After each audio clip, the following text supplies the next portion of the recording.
ठीक जब हम हमारी यात्रा किसानों से बातचीत कर रही थी, राहुल जी किसानों से बात कर रहे थे, उसी वक्त इस देश के दूसरे हिस्से में किसानों के ऊपर आंसू गैस के गोले चलाए जा रहे हैं। सड़कों पर दीवार खड़े किए जा रहे हैं। अगर इस सरकार का बस चलता तो शायद चीन की दीवार सड़क पे ला करके बना देते। किसान फसल बोते हैं, धान खेत में लगाते हैं, सरकार उनके खिलाफ कीलें लगा रही हैं सड़कों पर। और हम सरकार से बस यही कहना चाहते हैं, साहब ऑलरेडी किसान के आंसू निकल रहे हैं, अलग से आंसू गैस का गोला मारने की जरूरत नहीं है उनके ऊपर। उनका आंसू जो है कोई पोंछने वाला नहीं है। और इस देश में जो अन्नदाता हैं, अन्नदाता अपनी परेशानियों को लेकर के बरसों से संघर्ष कर रहे हैं। एक सीधा सा सवाल है कि आप एक कानून लेकर के आए, 3 कानून लेकर के आए, लोकसभा से, राज्यसभा से उसको पास कराया और फिर सरकार उस कानून को वापस ली। और उस कानून को वापस कराने के लिए किसानों ने आंदोलन किया। 750 से ज़्यादा किसानों की शहादत हुई और प्रधानमंत्री जी ने कहा कि हम किसान को नहीं समझा पाए। भैया, ऐसा कौन सी भलाई आप करना चाहते हैं जो किसान नहीं चाहते हैं? आप जबरदस्ती जो है उनकी भलाई करना चाहते हैं। तो जब नेगोशिएशन हुआ, बातचीत हुई, तो किसानों ने कहा कि आप हमको एमएसपी की गारंटी कीजिए। और उस नेगोशिएशन के बाद, सरकार के आश्वासन के बाद, बातचीत के बाद किसान आंदोलन वापस लिए और इस उम्मीद में थे कि एमएसपी की गारंटी होगी, एमएसपी को कानूनी दर्जा मिलेगा और नए फसलों की भी, जहां पर एमएसपी से खरीद होती है वहां अन्य फसलों को भी एमएसपी के तहत लाया जाएगा। इस सवाल पे किसान आंदोलन कर रहे हैं।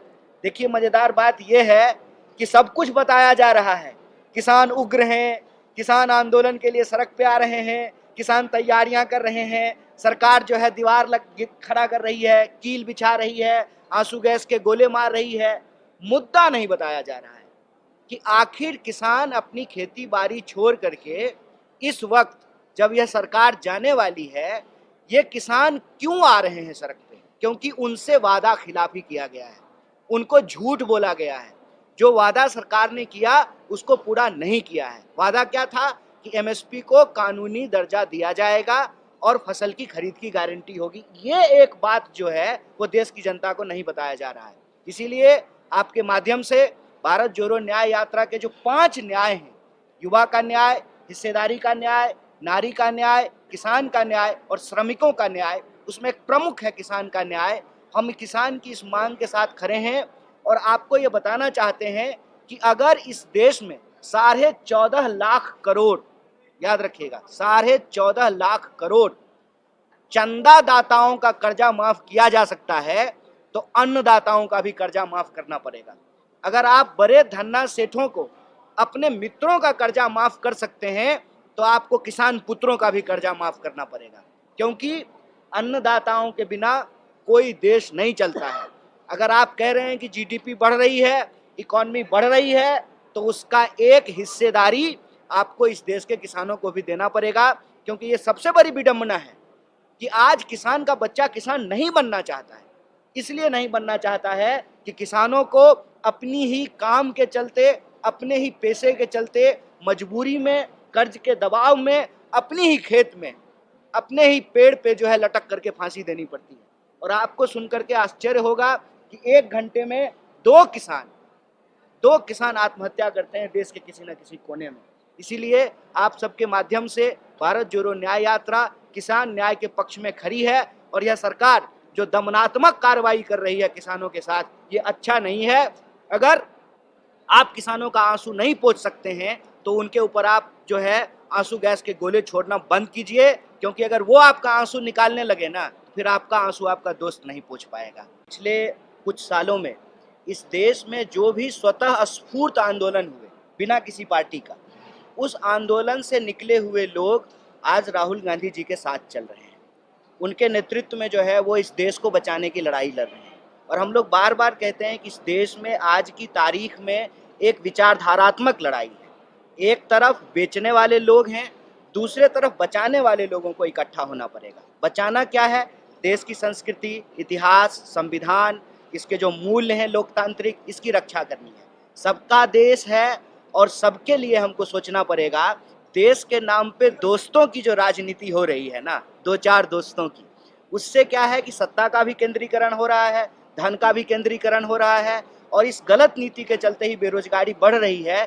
इसीलिए हम इस देश के बेरोजगार नौजवानों से अपील करते हैं कि जय जवान के तहत इस देश में जो लोग आर्मी की सेवा करना चाहते थे, जिनकी नौकरी हो गई और उनको जो है नियुक्ति पत्र नहीं दिया गया, जो रिक्तियां हैं 10 लाख से ज़्यादा केंद्रीय जो विभाग हैं उसमें, राज्यों में जो रिक्तियां हैं, तो मैं इस देश के नौजवानों से भी अपील करता हूं कि आत्महत्या करने की ज़रूरत नहीं है।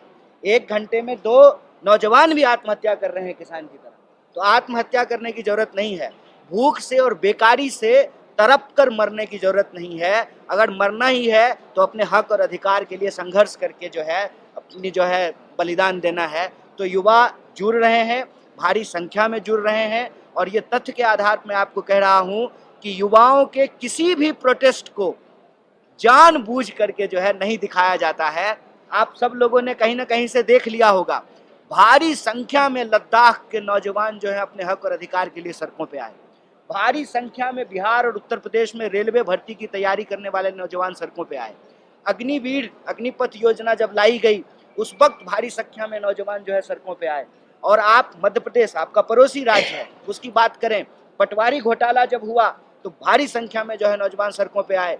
जितने कृषि विश्वविद्यालय हैं, उन विश्वविद्यालय में जो गड़बड़ियां हैं उसके खिलाफ भारी संख्या में जो है विद्यार्थी सड़कों पे आए। और इन आंदोलनों में, स्वतः स्फूर्त आंदोलनों का जो चेहरा है, जो इसमें काम करने वाले लोग हैं, कहीं ना कहीं उनको एक व्यक्ति पे भरोसा दिख रहा है, वो व्यक्ति हैं राहुल गांधी। इसीलिए हम लोग कह रहे हैं कि जब देश में बह रही हो अन्याय की आंधी, न्याय के लिए लड़ रहे हैं राहुल गांधी। और हर नौजवान जो न्याय चाहता है, जो चाहता है कि इस देश में प्रेम हो, मोहब्बत हो, भाईचारा हो, एकता हो, वो तमाम लोगों को एकजुट होकर के साथ आने की जरूरत है, और साथ लोग आ रहे हैं। अगर इंडिया गठबंधन इतनी कमजोर थी तो क्यों इंडिया के जो अलायंस पार्टनर थे उनको हर हाल में भाजपा अपने साथ लाना चाहती थी? मैं आपको बस एक चीज का याद दिलाना चाहता हूँ। इंडिया गठबंधन की जब पहली मीटिंग हुई तो बीजेपी की तरफ से नारा आया, एक अकेला, एक अकेला। अव्वल तो आप अकेला क्यों हैं मोदी जी, शादीशुदा आदमी है, क्यों ही आप अकेला हैं? फिर भी नारा लगाया गया कि एक अकेला। फिर आनन फानन में जो एनडीए कहीं खो गया था, मोदी जी के उस प्रचार के बीच में कहीं गुम हो गया था, तो जो है फिर से एनडीए की आनन फानन में बैठक बुलाई गई।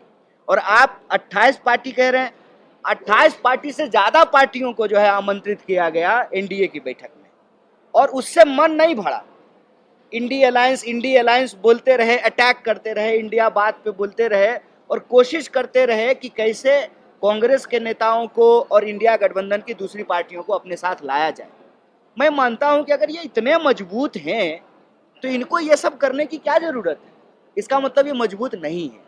ये परसेप्शन जो है बहुत चालाकी से देश में बनाया गया है कि कांग्रेस जो है कमजोर हो गई। एक बात मैं आपको याद दिलाता हूं, जब देश गुलाम था तो मोदी जी से पहले लॉर्ड कर्जन बोला करता था कि इस कांग्रेस को हम घिसट करके मरते हुए देखना चाहते हैं। ये लॉर्ड कर्जन के शब्द हैं। आज एक लॉर्ड दुर्जन है, वो भी कांग्रेस को मरते हुए देखना चाहते हैं। ना कर्जन का सब सपना पूरा हुआ था, ना दुर्जन का सपना पूरा होने वाला है। मार्क माय वर्ड, लिख लीजिए। इस 5 राज्य के चुनाव में ही जहां इतना ढिंढोरा पीटा गया ना कि कांग्रेस हार गई, उस 5 राज्य के चुनाव का अगर कुल वोट जोड़ेंगे तो 9000 वोट ज्यादा हमको आया है बीजेपी से। और राजस्थान में एक बाय इलेक्शन हुआ तुरंत मुख्यमंत्री बनने के बाद, और उस आदमी को मॉडल कोड ऑफ कंडक्ट का वायलेशन करके चुनाव चल रहा था और मंत्री बना दिया गया, वो चुनाव हार गई बीजेपी। अगर ये इतने मजबूत हैं तो चंद्राबाबू नायडू के पांव में क्यों लटके हुए हैं? जिस जयंत चौधरी को डंडों से पिटवाया किसान आंदोलन में, आज जो है चौधरी चरण सिंह जी को भारत रत्न दे रहे हैं और उनको अपने साथ ले रहे हैं। नीतीश कुमार को क्या क्या नहीं बोला, क्या नहीं बोला। व्यक्तिगत जो है चरित्र पे उंगली उठाई, घोटालेबाज कहा, मर्डरर कहा। और आज वो जो बीजेपी का नेता है, बीजेपी का प्रदेश अध्यक्ष, वो मुरेठा बांध करके घूम रहा था, अब जो है उनके बगल में शपथ ले रहा है। इतनी मजबूत है बीजेपी, ये सिर्फ झूठ बोलने में मजबूत है। कांग्रेस पार्टी जो काम करती है, और कांग्रेस पार्टी जहां तक है, अगर वो संगठित होकर के इस परसेप्शन की वॉर को लड़ने लगे, बीजेपी कहीं नहीं टिकेगी। और एक बात याद रखिएगा, बड़ी चालाकी से इस देश में एक साजिश रची गई है। धीरे धीरे धीरे करके एक संगठित अपराध के तहत गांधी और गांधी के मूल्यों के खिलाफ हमारे दिमाग में भरा गया। क्या भरा गया? मजबूरी का नाम महात्मा गांधी। साहब, मजबूरी का नाम महात्मा गांधी होता है, मजबूती का नाम महात्मा गांधी होता है। आज के डेट में एक दरोगा के सामने किसी को खड़ा होने की हिम्मत नहीं होती है, और जो है जिस साम्राज्य का सूरज नहीं डूबता था उसके सामने वो आदमी बिना बिना जो है हथियार के खड़े हो गए, सत्य और अहिंसा के दम पे। ये तब भी अंग्रेजों से नहीं लड़े थे, और ये आज भी। और प्रधानमंत्री जी के सामने जय शाह के पिताजी ने भाषण दिया पार्लियामेंट में, क्या कहा? जो इतिहास नहीं पहचानते हैं वो खत्म हो जाते हैं। नहीं पहचाने थे आप इतिहास। 1942 के भारत छोड़ो आंदोलन में आरएसएस ने हिस्सा नहीं लिया था, और आज भी आप इतिहास नहीं पहचान रहे हैं अगर आप मोदानी के साथ खड़े हैं। देखिए, ताकतवर के साथ खड़ा हो जाना ना इतिहास बनाना नहीं होता है, कमजोर के साथ खड़ा होना इतिहास बनाना होता है। और ये देखिए, पूरा तंत्र लगाए हुए हैं एक व्यक्ति राहुल गांधी के पीछे। एक तरफ कहते हैं कि उनके पास कुछ है ही नहीं, उनकी पार्टी कमजोर हो गई है, जनता उनके समर्थन में नहीं है, तो सारा का सारा तंत्र उनके पीछे क्यों लगाए हुए हैं? ED, CBI, media, narrative maker, सारा तंत्र एक आदमी के पीछे क्यों? क्योंकि न्याय की ताकत होती है ना, कि अन्याय का अंधेरा कितना भी घना क्यों ना हो, एक दीपक से जो है ना उस अंधेरे का मुकाबला किया जा सकता है। मैं कह रहा हूं कि ये पूरी तरह से परसेप्शन मैनेजमेंट है कि कांग्रेस खत्म हो गई, या कांग्रेस खत्म हुई कांग्रेस के नेताओं को ले रहे हैं आप। बताइए, राज्यसभा दे रहे हैं, मंत्री बना रहे हैं। जिसको परिवारवादी कहते हुए मुंह नहीं थकता था प्रधानमंत्री का, उसको अपने मंत्रिमंडल में शामिल कराए हैं। ज्योतिरादित्य सिंधिया जब कांग्रेस में थे तो परिवारवादी थे, और वहां जाकर के समाजवादी हो गए हैं। ये बेईमानी हमारे आंख के सामने हो रहा है। मैं कहता हूं, कांग्रेस जो है वो इस देश की पार्टी है। देश के लोग जब इससे दूर हो जाते हैं तो थोड़ा कमजोर हो जाती है। देश के लोगों को जब अपना हक और अधिकार याद आता है, इसमें शामिल होते हैं, तो ये मजबूत हो जाती है। कांग्रेस पार्टी का इतिहास, एक बात याद रखिएगा, किसी व्यक्ति का और किसी विचारधारा का इतिहास नहीं है।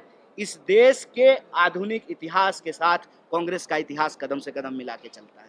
बहुत धन्यवाद।